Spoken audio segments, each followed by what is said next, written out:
Good afternoon, ladies and gentlemen. This is the Love Zone, once again with your host, Michael LoveJoi.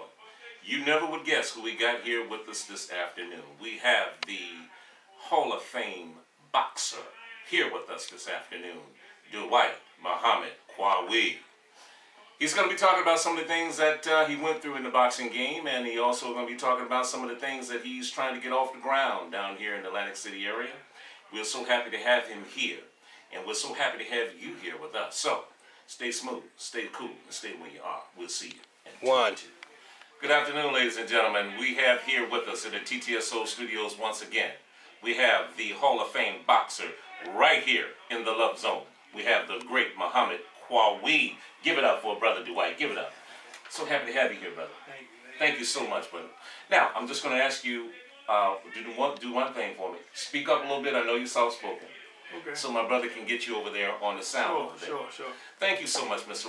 Qawi. Tell me, what are you doing these days? Since you retired out of the boxing ring, and you have inspired a lot of people in this area over the time that you were in the boxing game. What are you doing today? Well, I made the transition from boxing to just regular life.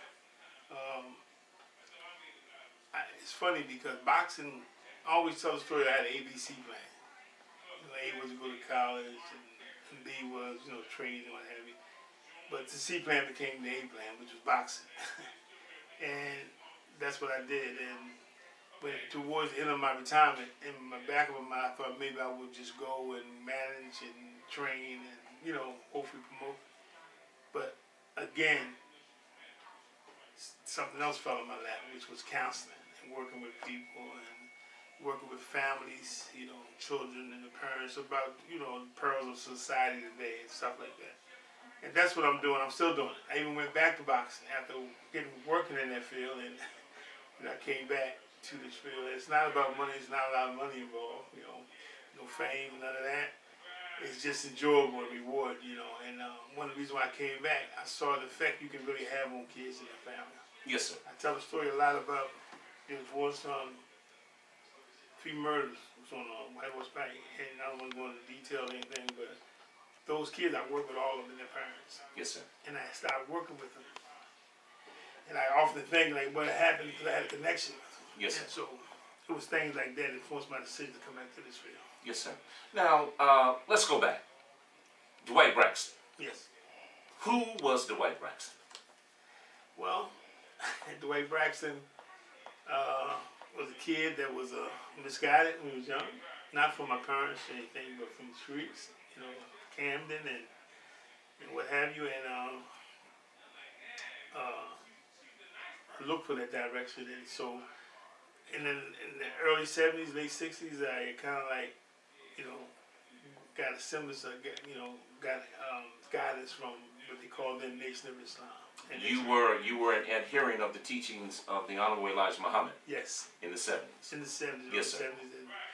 And then I made the transition with the son, Yes, sir. Muhammad, which is Okay. called Sunni Islam. But what Islam did for me, Islam woken my my intellect, Yes, sir. and my rationality as a man and my place in this world. Yes, sir. As it says in the Quran, God saved me for no other reason than my worship, to worship. Absolutely. And it got me in touch with humility. Yes, sir. Got me away from the craziness in my thinking. And it was a great blessing. It was the greatest blessing of my life. Now, prior to that, you had, according to your biography, the information that I read, that you sunk to the level of being a street criminal, or you started using drugs, drinking. Could you give us a little tidbit of that particular point in your life, sir? Yeah, I walked in a hole like a lot of young African Americans at that time, with no direction. That's what I call misdirect.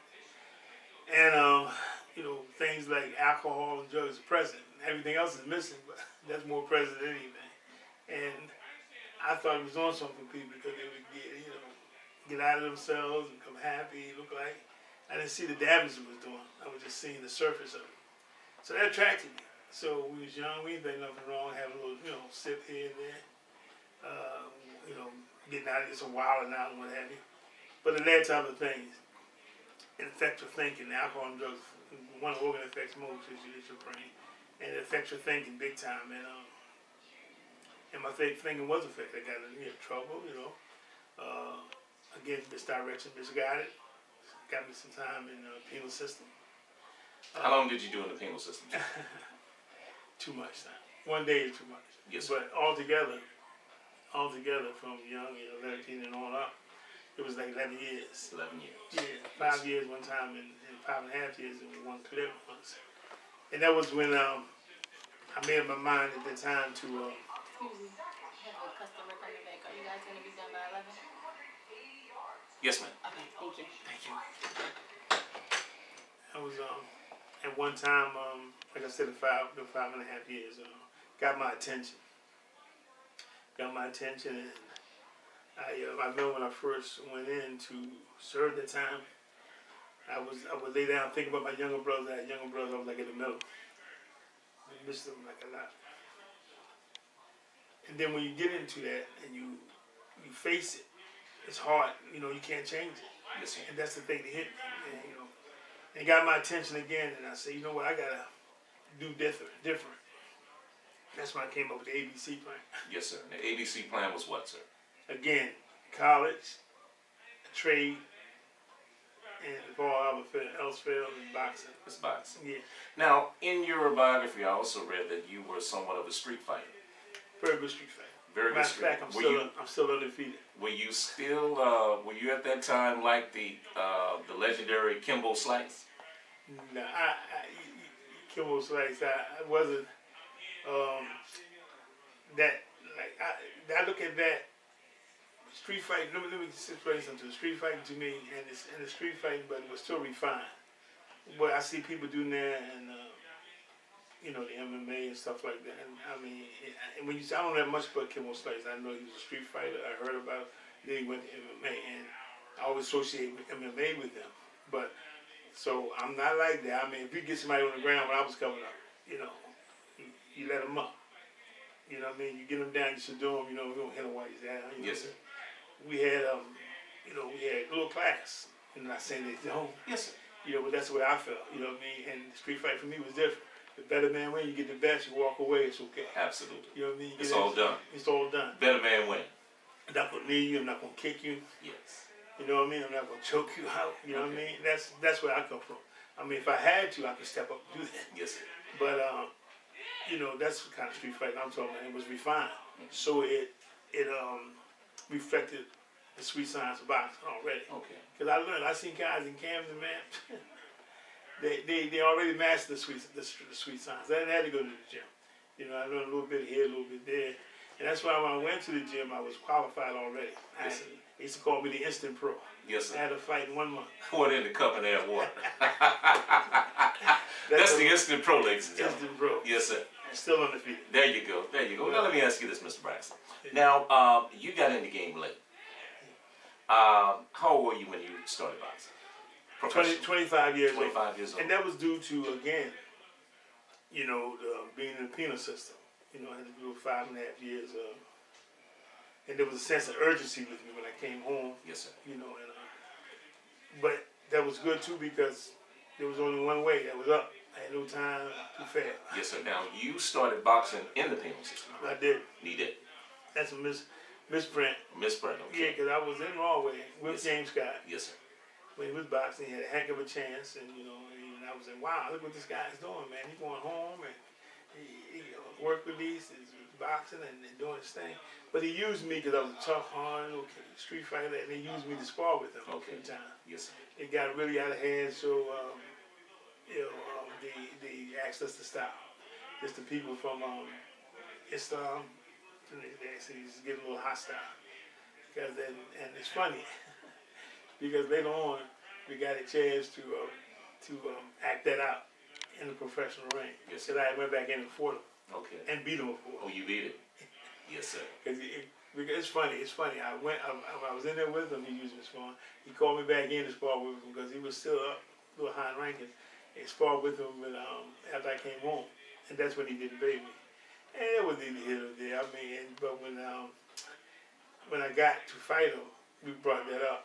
And I said, you ain't got to pay me. I'm going to take it out of you, you know. so it was all good. It was good fun. Well, you know, you still got that grimace, brother. You know, I'm looking here wondering if you're going to haul off. You know, no, I'm your brother. No, but we see each other. He came home and we, you know, very cordial. Yes, sir. And all that. That's behind us. Yes, sir. But anyway, he was very proactive. I thought when I saw him, I said, this guy's boxing, man, and he got this program. And that kind of like influenced me too, because I see people doing things. Also, the guy, you know, with the escorts, the singing group in the prison. And I said to myself, you can turn it around. Absolutely. And I did. I got in touch. You know, I reflected a lot. I went and thought about a lot of things. I said it's very simple. You know, I remember a guy said to me one time, the only difference between a man laying down there in the gutter and a man standing up doing what he wanted to do is he made a decision he want to lay down there. That's right. Get up. I didn't think it was that simple. You know, Yes, I thought he was overwhelmed by some kind of problems. Yes, He just gave up. Okay. And I said, you know what? I can put this in another gear. I can go another direction. Absolutely. And I did. And that's my thing to get to later. I hope we talk about the kids and I started working with kids. Nobody can tell me and make me believe otherwise that people can't change. Absolutely. I was in the what they call the first resurrection. Yes, sir. And with the Nation of Islam. Yes, sir. I saw people change from bums, alcohol, and drug addicts by just merely believing in themselves and believing in a guy, you know, something bigger than them. Absolutely. Guys. Yes, sir. And I saw that, I witnessed it, I experienced it, I did it, you know. So I already had a taste of it. So boxing, I mean, everybody else, when I first went to the gym, they said to me, they said, "What you gonna do?" I said, "I want to box, I want to fight." So man, for a living.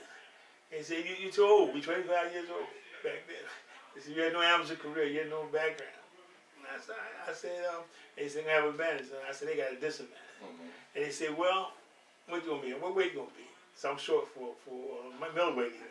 And I'm short, especially for my heavyweight. Everybody's average 6 feet. That's why I said, they said, "You too short." I said, "They too tall." They said, "You too old." I said, "They too young." Yes, sir. And they laughed. And the rest was history. I had a fight in 1 month, and I won. You know, really was dropping. I won. And from there, I mean, just exuberant with confidence. And not overconfidence, exuberant confidence, and backed it up with preparing myself. Absolutely. Preparation is the key. Yeah, and I see all the kids, and I see the kids always relate to them. Because we really didn't have no examples. To be honest, we had, a lot of times, all we saw was oppression. Yes, sir. Not to be political, we just saw a lot of oppression. That's what I saw. Say that again. What you saw. Yeah, what? all I saw was oppression. Everything that I saw, it was like, a guy said to me one time, a young Caucasian fellow, he said, and it surprised me that he said it in front of me, but he said, "I'm privileged and this is happening." Something was happening, he said, and I'm supposed to be privileged. And he recognized, and it got my attention. I looked and I felt a lot of feelings. I was like a little, disturbed by it, but also it was the truth. He told the truth. And so I realized that I'm going against that. I'm not supposed to. That's not for me. That's my picture of things. Yes, sir. I can get this, I can get that on this level, but things up here. And that's the thing that elevated me. Yes, sir. I saw beyond it. I saw beyond right here. Yes, sir. I could, go further. And my old trainer said to me one time, he said, "The only one who beat you is you." That's right. That's right. That's right. And he was talking about vices and misdirection again. I remember Joe Frazier saying that his old trainer, Yank Durham, told him, said, "We gonna go in the ring and whoop so-and-so and so-and-so." And then when it came time to get in the ring, it was only Joe. He said, "I thought you was coming too." You know what I mean? Yeah. Yes, sir.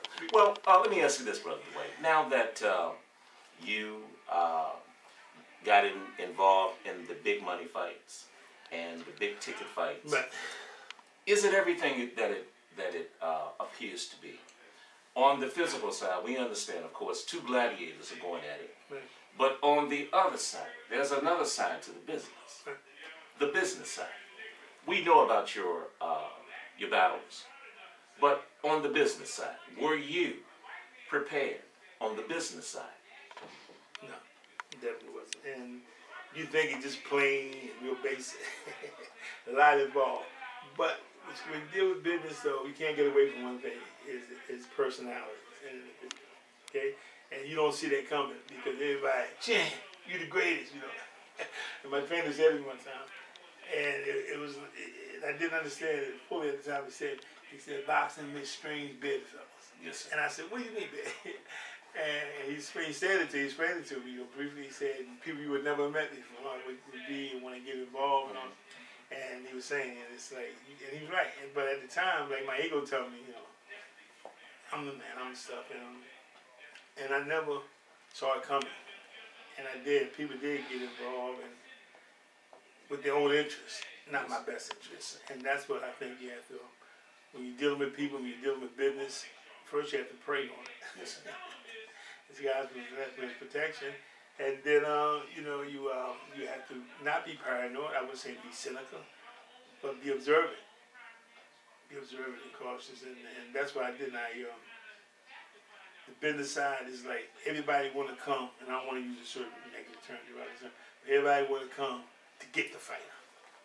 You know what I mean? They come and they like, I'm here, I'm going to help you, I'm going to do this, predict from this one, that one. But in the end, after all said and done, I experienced this. They can be making millions and this and that, and they'll walk away like they never met you. Absolutely. You know, and that hurts. That hurts. And I think a lot of people like, I ain't gonna say the names again, but you know, I watch a fighter, a great fighter's not one. No matter what you're doing, if this is overwhelmed, if this is taxed, if this is like in a state of confusion or confliction, you know, you're not gonna be yourself. Yes, sir. And I'll say this name a couple of days. I watched Tiger Woods in golf, right? To me, this is my opinion. Yes, sir. And all this stuff happened, all the pressure, you know, you're only human. I watch his game change. I watch his game suffer. I watch other people when you hear, when you all that pressure, you know, it affects your game. And mine was affected. I'm no different. I'm human. And with that pressure, when that, you know, the distrust after, you know what I mean, just trusting everybody and they act like they're doing this for you, that for you. Yes, sir. And then when you really see where they are and you really comes down, everybody goes, he said, where everybody, where you go? Yes, sir. Yes, sir. And that can really affect you. Human, again, only human. That affects the outside of your life. And so all those things happen. Like you say, big strange bedfellows, you know, Yes, and everybody want a piece of you. Yes, sir. Everybody's pulling on you. Everybody's doing this, you know, it's a lot. Well, Marvin Gaye had a song said, he said, all of my so-called friends, where are they now? Now that every dime of my money out of my bank account is gone.